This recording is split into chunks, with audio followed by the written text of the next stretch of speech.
Ya sahib az-zaman. Vous êtes dans la présence aujourd'hui de Al-Sayyida Al-Jalila Fatima Al-Zahra et nous sommes en train de vivre la plus grande tragédie depuis la création, depuis Allah a créé le livre, depuis qu'Allah il a créé la création et jusqu'à notre jour et jusqu'au jour du jugement, jusqu'au paradis, il n'y aurait pas de tragédie aussi puissante que celle de l'imam al-Hussein alayhi salam. Tous les prophètes ont pleuré pour cette tragédie, comme on avait expliqué la dernière nuit. Et aujourd'hui, nous sommes là pour soutenir Al-Sayyida Fatima Al-Zahra alayhi salam et pour la soutenir, levez votre voix par le salat ala Muhammad wa ali Muhammad. Donc, l'imam al-Hussein alayhi salam, comme il est dans l'exception continue avec l'imam al-Hussein alayhi salam dans tout. Et même dans sa mort, Allah lui a transmis que tu vas être tué. Et lui, il a décidé et il a choisi, en demandant à Allah, donne-moi la mort que tu préfères pour moi. Et ça, c'est lui qui le dit dans son message. Allah m'a choisi une mort que c'est moi qui l'a décidé pour moi-même. Donc tout ce qui est, l'imam al-Hussein a donné tout pour Allah Azza wa Jal, et tout ce qui s'accroche à l'imam al-Hussein alayhi salam devient joli. Tout ce qui s'accroche à l'imam al-Hussein devient beau. Tout ce qui se lie à l'imam al-Hussein alayhi salam devient spécial. L'imam al-Hussein est spécial dans toutes ses œuvres. Donc, l'imam al-Hussein alayhi salam, nous avons dit qu'il était spécial et que tout ce qui se lie avec l'imam al-Hussein est spécial. L'imam al-Hussein alayhi salam, tous les prophètes l'ont pleuré comme nous avons cité, et que quand il voulait partir, il était choisi comme il avait décidé sa mort, et que le prophète Muhammad sallallahu alayhi wa alayhi, un jour il était en train de dormir, il se réveille, il sursaute. Et Moussalem raconte qu'il avait plein de poussière autour de lui, c'est comme s'il venait de sortir d'une guerre, et à ce moment-là, elle lui pose la question, qu'est-ce qui s'est passé, ya Rasulallah? Et Rasulallah, elle lui répond, oui, mon amoureux Habib, oui, Jibril, il est venu et il m'a dit qu'il y a ton fils, ton petit-fils, qui va être tué à Karbala. Et il m'a amené cette terre de Karbala, et il m'a dit, lorsque l'imam al-Hussein alayhi salam est mort, lorsque l'imam al-Hussein décède, cette terre va se transformer en rouge. Ça, c'est un hadith que tous les musulmans, que ce soit des sunnites ou des chiites, le disent. Mais on peut croire que c'est justement un récit qui peut être vrai, qui peut être faux. Celui qui va visiter l'imam al-Hussein alayhi salam aujourd'hui. Quand vous arrivez dans le tombeau de l'imam al-Hussein alayhi salam, je vous conseille vivement, il y a un endroit qui s'appelle le musée de l'imam al-Hussein alayhi salam. Quand vous rentrez au musée de l'imam al-Hussein alayhi salam, là, vous allez voir, à la fin du musée, je crois, ici, quand on a changé la fenêtre qui entoure le tombeau de l'imam al-Hussein alayhi salam, on a pris un petit caillou.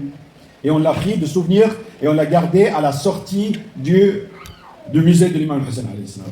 La même année que cette pierre elle était prise de là-bas, le jour de Muharram, elle commençait à changer de couleur gentiment, jusqu'au moment où quand il est arrivé que l'imam al-Hussein alayhi salam s'était tué, elle est devenue toute rouge.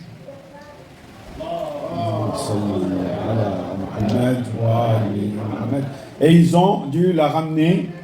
Et il y avait beaucoup de gens qui en parlaient sur internet, sur les réseaux, mais le monde ne veut pas y aller plus loin, ne veut pas entendre la vérité. Aujourd'hui, je vais vous parler de cette terre. C'est la terre de Karbala. Pourquoi cette terre, elle a l'exception? Pourquoi cette terre, elle devient rouge? Pourquoi cette terre, elle est sacrée? Pour ça, quoi? Cette guerre guérit. Après, celui qui veut croire, on va donner toutes les indices possibles. D'abord, il faut dire que tout ce qui s'accroche, comme on avait dit, à l'imam al-Hussein alayhi salam, devient quelque chose de spécial. On va parler d'une exception de la terre de Karbala. Pourquoi la terre de Karbala a l'exception? Aujourd'hui, je vais vous présenter ceci. Ceci, c'est la même terre. C'est une terre qui a juste la couleur qui change, non? Cette terre, en fait, la spécificité de cette terre, c'est que cette terre, c'est un antidouleur. Lorsqu'on a besoin, sallallahu alayhi wa Muhammad wa ali Muhammad. C'est lui qui... Cette terre, elle a juste changé, on a juste changé les produit chimique qu'il y a dedans pour que cette terre, elle soit guérissante. Cette terre, elle soit antidouleur. Voici la même terre, la même couleur. Celle-là, cette terre, c'est du sucre. C'est quoi qui a fait la différence entre cette terre et cette terre? C'est le produit chimique et le numéro chimique. Donc celui qui a fait que cette terre devient sucrée et que c'est du sucre et que quand on abuse on risque de mourir et que cette terre, elle est là, c'est du anti-douleur et celui qui en abuse peut mourir, c'est un produit chimique. Donc peut-être la couleur. Voici une troisième. C'est quoi qui a fait que cette terre, c'est du cacao, c'est du chocolat? Pourquoi cette terre, elle a une spécificité autre que ces deux autres? Celui qui a réussi à mettre dans cette terre une spécificité spéciale ne peut pas mettre dans cette terre la même spécificité spéciale. Donc, tout ce qui s'accroche à l'imam al-Hussein alayhi salam est spécial. Sallallahu alayhi wa Muhammad wa alayhi Muhammad. Donc, tout ce qui s'approche à l'imam al-Hussein alayhi salam devient de sacré. Épreuve, ce micro, il est sacré. Pourquoi? Parce qu'on l'utilise pour l'imam al-Hussein. Vous avez une épreuve? Oui, j'ai une épreuve. La même lettre qu'on écrit aujourd'hui, tu peux l'écrire, tu peux le jeter à la poubelle, tu peux faire tout ce que tu veux. Mais lorsque tu l'écris dans une façon coranique, tu ne peux plus mettre le doigt dessus tant que tu n'es pas en état de pureté. Ce qui a fait que ces tissus qui sont là autour de nous, sacrés, c'est parce que le nom qu'ils le portent est parce qu'ils sont attachés à quelque chose de sacré qui est l'imam al-Hussein. Le même bois que nous avons là et qu'on le coupe, c'est le même arbre. On peut le couper. On peut faire un minbar pour l'imam al-Hussein alayhi salam et il devient sacré. Et on peut faire une espèce de machine qui est contre l'imam al-Hussein, contre Allah Azza wa Jal et il devient maudit. Donc celui qui a fait que l'imam al-Hussein alayhi salam, tout ce qui s'accroche à l'imam al-Hussein alayhi salam est sacré, nous sommes sacrés. Car nous sommes attachés à l'imam al-Hussein. Et nous, Inch'Allah, on fait partie de l'imam al-Hussein. Allahumma salli ala Muhammad wa ali. À quel moment les choses sacrées deviennent dangereuses? Ce microphone, il est sacré comme nous avons dit parce qu'il fait partie de l'imam al-Hussein alayhi salam. À quel moment il devient dangereux? Lorsqu'on l'utilise pour deux choses. Lorsque cette chose devient dangereuse, lorsque ça devient contre de l'argent. Ce microphone, il est sacré. Venez le toucher, soyez guéris, donnez-moi de l'argent ici et vous êtes guéris. Le microphone en soi-même, il est sacré. Mais le fait de l'utiliser comme ça à des personnes simples, c'est là qu'il y a le danger.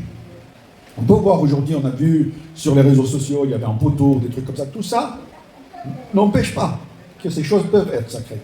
Mais le fait de les utiliser pour des bénéfices, à ce moment-là, ça devient dangereux.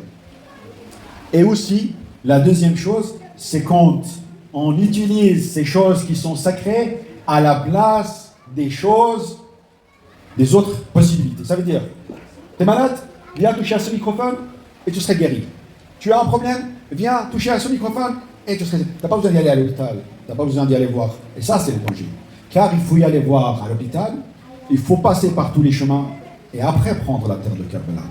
Ou prendre la terre de Karbala et aller aussi à l'hôpital et utiliser tous les moyens. Pourquoi? Lorsque moi, j'utilise la terre de Karbala ne me donne pas ce qu'il faut. Par exemple, si je suis malade, je prends de la terre de Karbala, comme vous dites, et qu'elle est sacrée, et je reçois pas ce qu'il faut. Je ne suis pas guéri, je suis toujours malade. Sallu ala Muhammad wa ali Muhammad.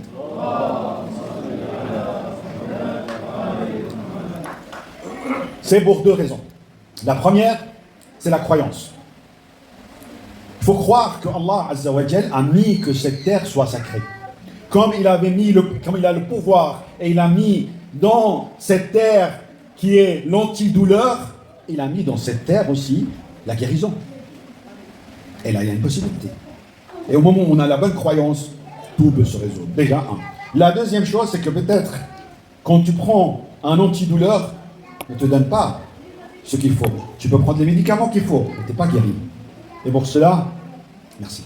Et pour cela, c'est parce que Allah a voulu pousser ta récompense et te la donner au jour du jugement. Oh Abu Abdillah, nous sommes là, nous sommes certes que nous sommes dans ton majlis, un endroit qui t'appartient, un endroit qui est à toi. Et nous savons que Fatima Zahra elle est présente. Nous savons que l'imam al-Mahdi Ajjalallahu Farajah il est présent. Alors, Abu Abdullah, regarde dans nos maladies du foie déjà, dans notre croyance et dans les maladies que nous avons, et passe ta main sur nos cœurs comme tu les as passés sur Al-Sayyid Zainab. اللهم صل على محمد وآل محمد